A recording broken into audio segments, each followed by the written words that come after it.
Good morning, good morning. We're on the third part of the Maimer, and as we're calling this series the struggle of prayer, and really what we're trying to accomplish with it. And we're going to talk a little bit more about the impact that it has on the animal soul by connecting with or recognizing the source of where our animal soul really comes from. Gimel, v'hinei hamalachim, the angels, machmas geidel eitzem hasagasam, because of the intensity, the greatness of their grasping, meaning they really understand, they really grasp where they come from.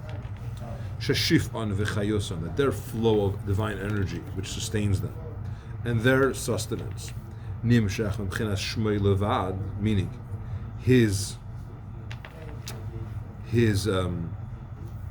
their energy comes only from the name of Hashem. Shu kadesh umuvdal, which is kadesh, which means holy. Umuvdal, as we explained, is separate, meaning it's indeed something very, very high, but it is only his name. It's not his essence. But what they're zeroing in is that, hey, it's something which is separate, meaning it's very, very holy, and that's sustaining me. Well, why would he also say holy? I mean, it has to mean that there's another signifier for kadosh in addition to. Muvdal is the second part. Muvdal is the explanation or definition of what kadosh means. But why would he say both? I mean, he could just say muvdal. Isn't the fact that he says both kadosh also is indicating something in addition, perhaps, to separation? I think it's underscoring. Muvdal, a lot of things are muvdal. They can be separate for a lot of different reasons. It's kadosh, which is also muvdal. An element of kadosh is the fact that it's muvdal. Okay. Very often we use both terms. Okay. In Chassidus and davening, you're right, we only use kadosh. Therefore, they are in a way of ratzei and shuv. Meaning the malachim, they have this attitude, the angels have this approach of running and returning. On the one hand, they appreciate where they come from, which means their chayes is the name of Hashem, which is separate and really holy, and it's this very intense level.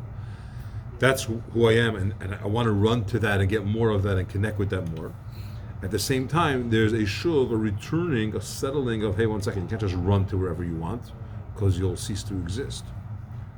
Ratzei b'rishvei eish shalheves, running with a flame of fire, which is burning. Mislahetes, it's flickering in a good way. Li'kalo b'eirei yisbarich, it's inflamed to be included in the light of Hashem. So there's this tremendous passion, excitement, drive. I want more of this. The shuv, and then the returning biyira with a certain fear and awe, a reverence, that they return back. Shemachmas hayira, because of the fear that they have, the awe, heim chayzrim, they return, v'nirta'im, and they kind of shake back, v'acheireim, behind them. So on the one hand, you're running towards, because you're excited, you want it, huh? On the one hand, you're running away? Yeah, you're settled, you're turning back. So you're running towards it, and then you're like, one second. I'm in awe of this holiness and this energy and this godly level, and I'm pulling back. Too much. Yeah. It's a very interesting concept. It's almost like a swing. You're going towards it, but then you realize that if you go too much, your neshama is going to expire, or in the case of the angels, they're going to cease to be angels. I'm going to be included. It's the great example of Chassidus. Every example of Chassidus is great. Didn't mean it that way, but a very a very often used example is fire. Right? You have a candle that's next to a big flame. The fire, by nature, wants to be pulled into that bigger fire. Just try it. Put a candle next to a big bonfire. There's a little bit of a pulling towards it. Once it goes into that fire, or you push it over, there is no more candle. The flame is gone. You can't say that's the flame. It's included in the fire itself. So on the one hand, it wants to, but if it had a consciousness of its own, it's going to say, "Hey, I'm not going to exist anymore. I'm going to be part of the big bonfire." So the malach, in a sense, wants to go closer to Hashem, and meaning it wants to be included in this intense spiritual level, which it realizes is all it has is only the kadosh level of it, the name of it rather. And it wants to be included in it. At the same time, there's a certain awe that says, well, one second, that's big stuff. I'm going to pull back a little bit. And in emotions in general, it's probably a good place to be, where you're almost there, but you're not. You're almost there, but you're not. The nation saw, vayanu, and they trembled, vayamdu merachek. And this is an expression regarding Seres Hadibris, and when Hashem gave the Torah, there was also this duality. On the one hand, we saw tremendous revelation of godliness. We were shaking, trembling, and we stood from a distance. Because we realized, hey, this is amazing, but there's a certain, I can't go to that. That's beyond me. Similarly, Malachim, they recognize it, but then there's a shuv. Now, in fairness, the Yidden didn't have a shuv, the first two Aseres Hadibris. Their soul left the body out of intense ecstasy of the spiritual experience. It was overwhelming. Till they told Hashem, told Moshe Rabbeinu, better Hashem should speak to you, you'll speak to us, because we're not going to handle this. Twice Hashem had to revive them. He wasn't pouring water and screaming their name, he could put their soul back into their bodies. But it's still, like, how much longer could he do this? And now these malachim say, Baruch Kaved Hashem Im Kaimai. The Kadesh is the, wow, this is holy, I want more of this. And the Baruch Hashem Baruch Kaved Hashem Im Kaimai is, blessed is Hashem, you're distant, and you're saying, bring Hashem's level down here, to me. We know that the term Baruch means to bring forth. In Mishnah, you have this term of taking a twig, a vine, something that's planted, and you're bringing it forth back into the ground and out, which means this process of growing things. You take the root in and back out of the earth, and so it's good for the plant. In a similar manner, the term Baruch is bringing forth. So it starts off, the Malach is like Kadesh, Kadesh, and holy, holy, and where do I get more of this? And I want to just go there. But then there is a certain pulling back, which is a result of awe, of yira. And here the neshama, the Malach settles down and says, I want Hashem to be nimshach down here, without being expired. Baruch Kvei Hashem Im Kemei, sheyivurach v'yumshach lemata, it should flow and come down here. Gam kein v'chinas gili, in a revealed sense as well. The world that we have now, any world that you're in, even in the angels' world, they're lower than where the divine energy comes from. It's considered to be down, and there's a concealment of godliness, and they're asking, we want there should be a revelation of godliness. We shouldn't have to go there, which means we don't exist anymore, but it should come here, and we should experience it. That's a result of fear, of awe. You realize that's beyond me, I'm staying here. And then you say, let's bring some holiness here, let's reveal godliness here. Okay, this is a glimpse into what's going on in the world of malachim, in angels. We say this in davening. There's the Kadesh Kadesh and Baruch Kved, and what sometimes sounds a little bit foreign, or very foreign to us.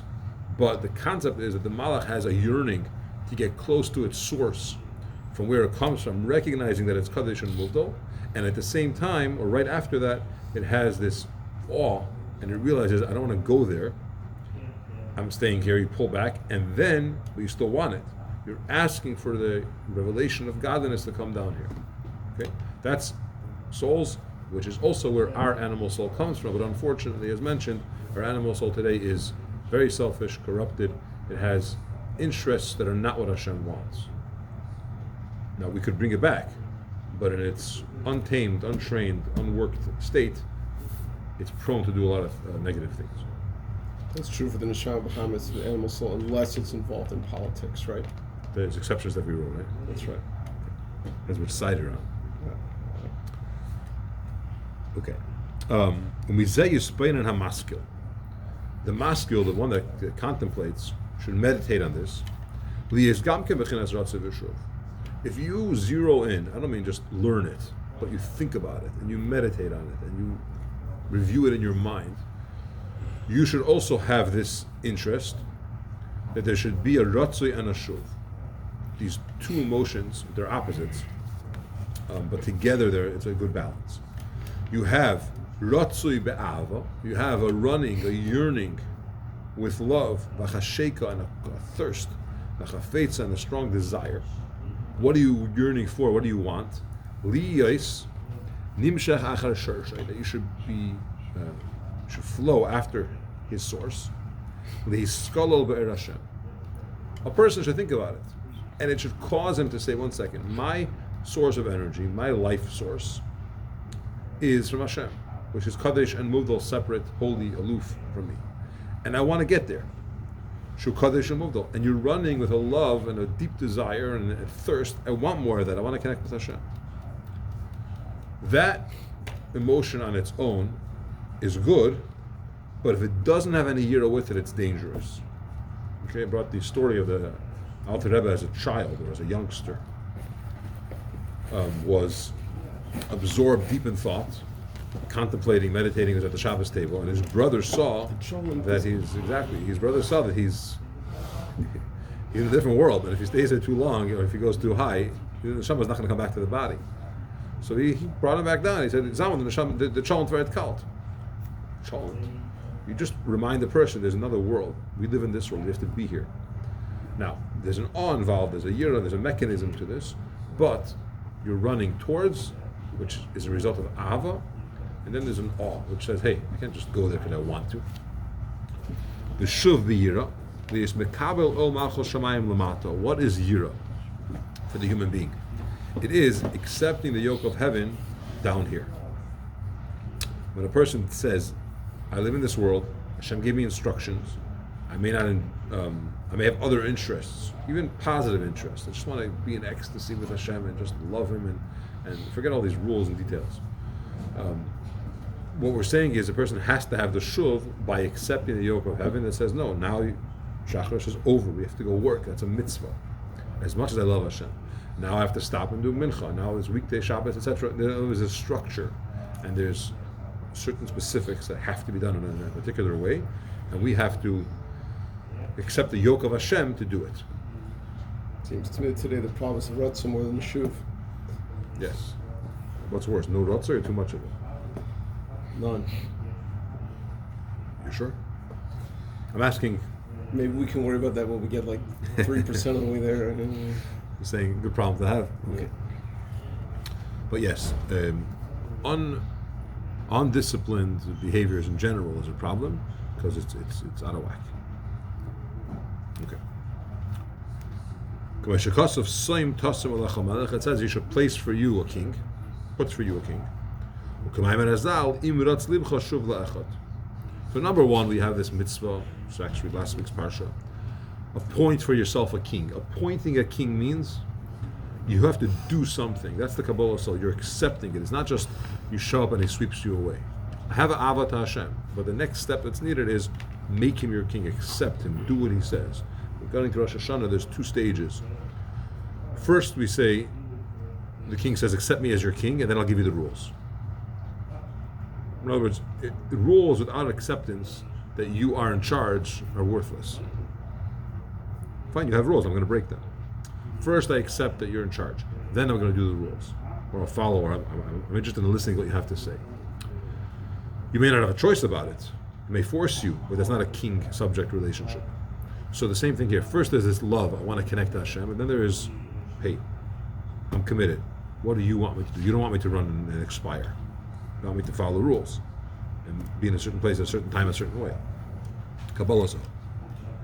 And as Chazal tell us, "Imratz libcha shuv la'achad." If your heart is running, return to one. Meaning return to Hashem. Shayasem mochin l'shiv that he explains. You should make for Hashem a dwelling place. The one Hashem should dwell down here just like up there. Let's solve the problem. I have this intense yearning and love for Hashem, and the person wants to get connected, and all he wants is to be included in Hashem. Why? Because that's where it's at. Over here, there's a concealment. You don't see godliness. You don't feel it. It's not here. If that happens, you can't go there, because then the neshama leaves the body, and there's no purpose to creation, no purpose of being here. Can't accomplish anything. What you do is you accept the yoke of heaven, and you start the process of revealing Hashem down here, just like it is up there. You want to connect to Hashem. That's your ava. Well, go with Yira, which is Kabbalah's O, and you'll bring a revelation of godliness down here. And Yira here, I don't mean fear, but more of dedication and commitment and acceptance. And okay, what do I have to do? How? And by doing that, you'll reveal godliness down here. So a person says, "I hate this world and this type of existence. I want to go to, high up there." But then he says, "1 second, I can't go up there because that's against Hashem. So I'm accepting what Hashem wants, and I'm going to reveal godliness down here through that process. And then I'll have the quenching, so to speak, of that thirst of connecting to Hashem. The Baal Shem Tov, when he was a young child, he was living in an orphanage or with a group of people from the shtetl that were all, many of them were orphaned or had other difficulties, and many of them were not well behaved, definitely not refined like the Baal Shem Tov was. And he didn't appreciate there was a lot of lying, stealing, cheating, bad mouthing, things like that. And he didn't like that environment. He would go to the forest often. Without getting into the whole story now, the little kid, his father told him not to be afraid of anything, and he wasn't afraid. And he met a hidden tzaddik who took him with him for a while, but then he deposited him by a great tzaddik who raised him from 8 to 11, 13, whatever it was. Point is, on the one hand, yes, you go out to the wilderness and you cut yourself out of this world, but at the same time, you can't stay there. There has to be a settling and involvement. I don't know if this is the best analogy from the Baal Shem Tov, but you see that he went somewhere, which is an experience for a certain amount of time, and then he comes back.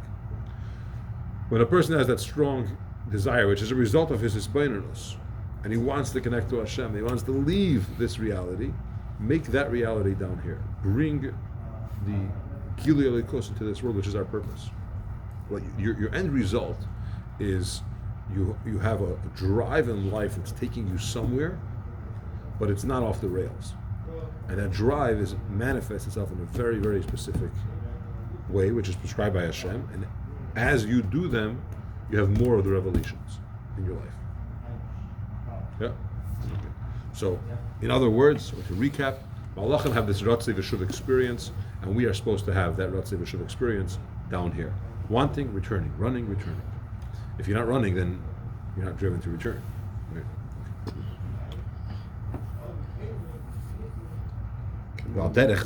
Yeah? Yep. Similarly, in the same vein, Tiknu Gamkem Psukei de Zimra. They established also the idea of Psukei de Zimra and davening. Right? We spoke about Birchas Krishma that Anshe Knesset Agdela established. There's also from Baruch Shamar through Yishtabach. Shesham Nemar Heidu Hashem Kiru Vishmai. It's actually earlier. It's Heidu. From Heidu we say, praise Hashem and call out in His name. Heidu al Eretz v'Shamayim, or we say His glory is on heaven, on earth and heaven. Chudu. L'cha Hashem HaGedula. Another pasuk is to you Hashem is greatness, which is kindness. Utzva Hashemayim l'cha mishtachavim, and the hosts of the heaven are bowing down to you, being the angels. That's in Sukkot of Zimra, though. Yeah. It is Sukkot. Yeah. Oh, but okay. Right before Chalei Simei Bris. Yeah. Ella shebevchenes madregas ha'elameis, and the tzva gets mixed up. Right? Ella shebevchenes madregas ha'elameis shalamata. But the only thing is, we have this glory of Hashem and the hosts of Hashem and everything going on here, but it's the way it's down here. It's a notch down. We're talking about the glory of Hashem, the way it manifests itself in minerals and in vegetation. The Sham Gamkein over there as well. Yesh bechinas ratzei v'shuv. You have a ratzei and a shuv. Meaning, even in the state of Psukei de Zimra, you're not dealing with malachim that are flying and wanting to be included in Hashem's fire. You're dealing with vegetation. You're talking about trees that grow, different things in this world down here. But even in that context, when we're recognizing that we want Hashem's glory is here and He created all this and this is amazing, etc., even in that state, there's a ratzei and a shuv. Meaning, in the psukim that we say in Psukei de Zimra, there's ava and there's yira. There's ava and there's yira. There's connecting and loving, and then there's an awe out of the intensity of it, the vastness of it. Making sense? And therefore, yesh psukim medabren ba'avasa yizbarech. You have psukim which speak about the love of Hashem. The yesh b'yirasa, and you have psukim that talk about His awe. Umishnehem, and when you have this combination of love and fear correctly, know the midas harachmanas. That's where you have compassion. Sheyesh psukim medabren b'zeh, k'may v'hurachum. You have psukim which speak about compassion. Say in Tachnun, or even in Psukei de Zimra, we say v'hurachum. Hashem is compassionate, and He atones for misdoings. You are Hashem. Your compassion, your mercy never ends, never gets extinguished. Ushleisha b'chines elu, and you have ava im Psukei de Zimra and yira, which results in rachmanis, which is compassion. You now have Avram, Yitzchak, and Yaakov. Avram is chesed, which is love. Yitzchak is gvura, which is yira, discipline, and etc. And Yaakov is rachmanis. Zu midat shel Yaakov. So within davening itself, within Shachris, you have all three. Chesed, gvura, and teferes. It's an important concept to recognize that if you have a healthy balance of love and respect, you will have proper compassion in the right way. Compassion is sometimes misused, corrupted. In the name of compassion, we allow bad things to flourish, or we don't deal with evil. If you love correctly and you fear correctly, you'll have the result is compassion correctly and mercy. This is what Chazal tell us, that the tefillas that we have, our ancestors obviously were established them. From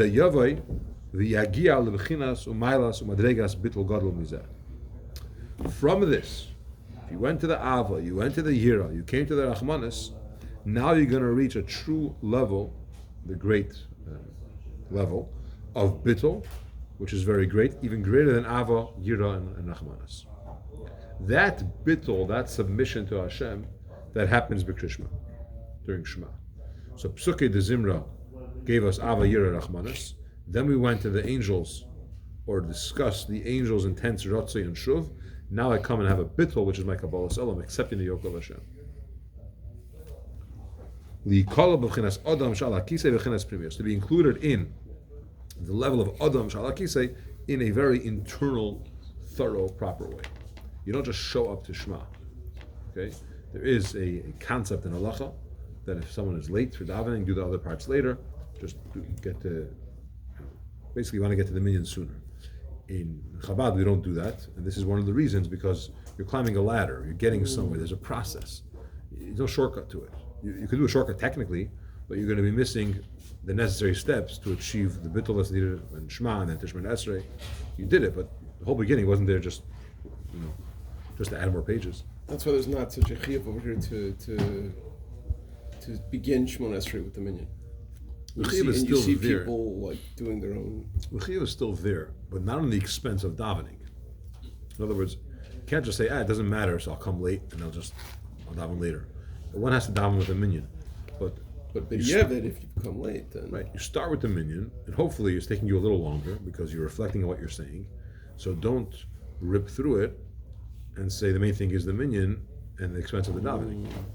But you can't use that, or a person can't use that and say, okay, so that minyan somehow, I'll come later. Minyan, what's that? God forbid. That's where, by the way, the use comes from. Yeah.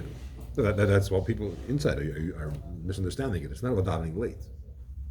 A person Chassidim would start very early in the morning with mikvah, and then they would learn for hours, and they would think about it, and they would daven very slowly. And if you just walk in and say, hey, what? It's 12 o'clock, and that's where he's up to. Must have slept in. He didn't sleep in. Okay. V'zeu Shema Yisrael. And this is what Shema Yisrael means. What's Shema? Shema means hear, but listening is Havana, understanding. You're internalizing, you're processing, you're really getting it. So Shema Yisrael, Shema Lashon Havana. It's a term of understanding. Ki Havaya, what are we understanding? That Havaya Shubechenas Hatzmusay and Mehusay Kaviyachol. That Havaya, who is the essence and the Mehus, so to speak, Bechenas Vadmusa Kisei Dmus Kemare Adam, Hu Elikenu. I'm understanding that Havaya, which alludes to Hashem's essence, is Elikenu. That's the level of godliness which is used in creation, which is coming down into this world, which is interacting in a much more practical level. They're not different.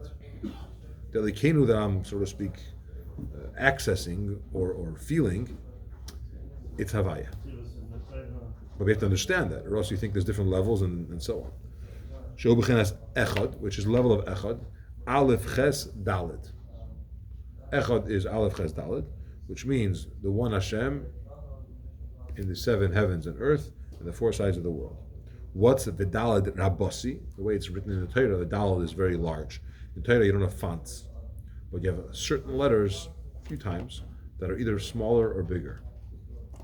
So the big dalad of Shema, Shebechinas Dvar Hashem, which represents the word of Hashem, Chayes HaKloli Shel Kol HaElomes, which is the general Chayes of all the Elomes. So Shema Yisrael means understand that Havaya is really Elokeinu, or Elokeinu is really Havaya.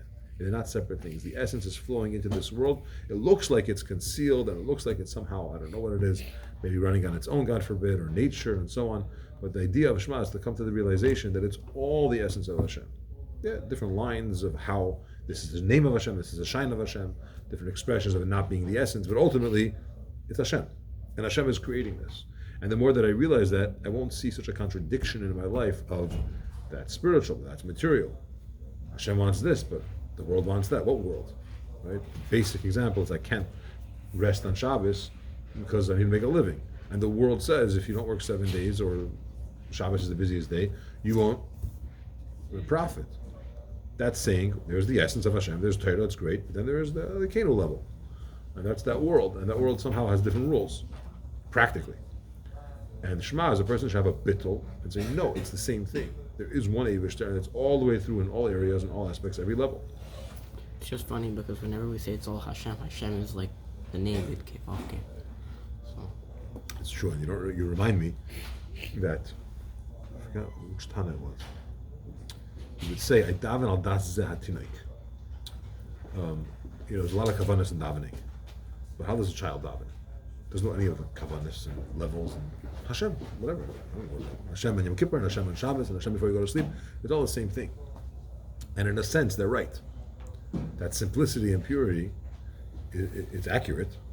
So the Tana would say, I'm davening like the child davens. There's one Hashem, He's all powerful, He's everything, there's no questions, no levels, it's all. So you say, you use the term Hashem regularly, we're really using the Yud Kei Vav Kei or the Havaya level, there's a lot to it. Because the world was created with 10 utterances. And it could have been created with one mimer, which that one mimer is Havaya.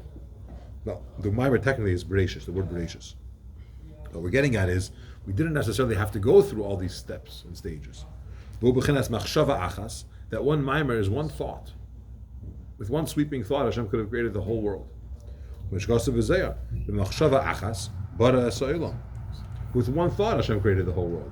It's not like, well, it's a big world, I have to do it in 10 utterances. You didn't have to. It's similar to what it says. Hashem looks, He gazes and sees to the end of all the generations. And He reads the generations from the beginning all the way to the end. Concept is that you have a thought expression by Hashem which covers the entire span. So technically the world could have been created just with one utterance, which is really one thought. But it wasn't. Right, so he's going to explain.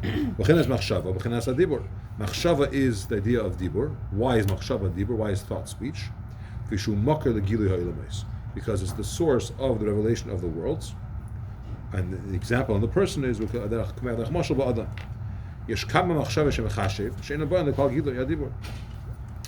a person, he's going to explain now what do you mean when you say that thought is the same thing as speech. So by a human being, you have many thoughts within yourself that you don't express. It doesn't come out into words. They are called thoughts. But then you have machshaves, and then you have ideas that you're thinking, you're contemplating, how am I going to express this? And then you talk about it. In other words, you verbalize it. This machshava is included in dibur literally. So really, machshava is leading to dibur. Some machshava doesn't come out in dibur because you decided it's not, and some does. But they're not very different. In other words, they're interchangeable. You could say that the dibur, in this, obviously there's thought, speech, and action, but in a sense, you could interchange the expression of thought for dibur. Or in yourself, there's words. When you think, it's also words. It's not verbalized words, but it's words. It's the dibur of machshava. Because we went from Hashem could have created the world with one dibur, which is one machshava. Which one is it? by Hashem, machshava could be dibur. Dibur could be machshava. Kach in Eksiv, similarly it says, Me'oid amku machshaveisecha. Your thoughts are very deep. Shem mechenas machshavtin stimin, the concealed thoughts. I mashkos mezev le'masal Basi Legani. See more about this in the Maimer of Basi Legani. Ach, hine machshava, but this thought that we're referring to, shul makar v'sheresh lamad is galia, which is the root and the source of the revealed world. He nikres va'ela b'shem b'chinas hadibur. It's called and goes up in the level of dibur, v'hagilui, the level of speech and revelation, v'zui b'chinas dal derabasi da echad, and that is the big dalad of echad, which is the machshava, which is the source of Alma de Iskalia, and that goes up into the level of dibur. There's a typo on my page. I have a letter that's too large. Very good. You know what it took to get that there? Mm-hmm. The whole plate had to be done differently. That's right. Which is the one maimer, which in it are included all of the 10 utterances. Which is the level of Erin Seif, which flows and comes down into all of the to bring about all of the creations from nothing to something. Okay, so the Dalid, which we said, you start off with Psukei de Zimra, Berachas Krishma, you get the Shema, which is understanding, that Havaya is Elokeinu, Echad, that the Aleph and the Ches, which is one Eibush there in the seven heavens and the earth, the Dalid, the four sides of the world. Dalid represents not just four sides of the world, but it's the level of the Dibur of Hashem, the way it was in Machshava, which allows it to go into Dibur, bringing it into a Gilui, which is a revelation of godliness into this world. Dalid represents, in this context, that one thought that we said, one speech, that Hashem utterance, that Hashem can create the whole world. That's all in the 6 words of Shema.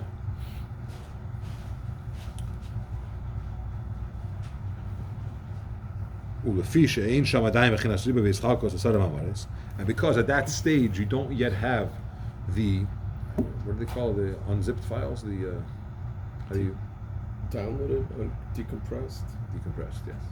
You don't yet have the decompression of this one. It's not actually taking it apart,